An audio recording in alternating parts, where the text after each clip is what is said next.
Hi hello అందరికీ నమస్కారం. Welcome to my opinion.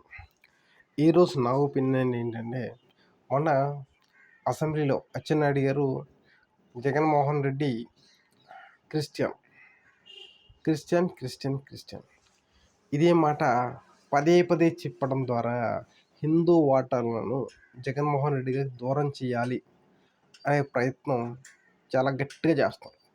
కరెక్టే, చేయండి, తప్పేలేదు.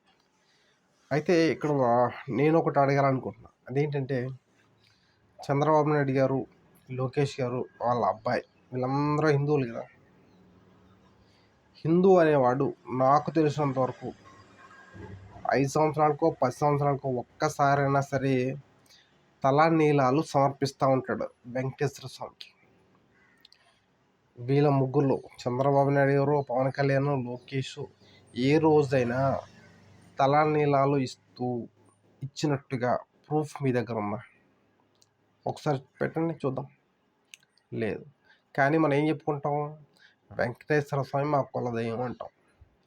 కులదైవం కాని వాళ్ళు కూడా అన్నిసార్లు తలనీలాలు సమర్పిస్తుంటే మరి కులదైవం చెప్పుకునే వాళ్ళు ఎన్నిసార్లు ఇవ్వాలి? సో ఇదే నా పాయింట్. కాబట్టి ప్రతిదాన్ని రాజకీయాలకు వాడుకోకుండా ఉంటే బాగుంటుందేమో. లేకపోతే మన హిందూ అని చెప్పుకునే వాళ్ళే మనల్ని చిచ్చి అంటారు. Okay, thank you.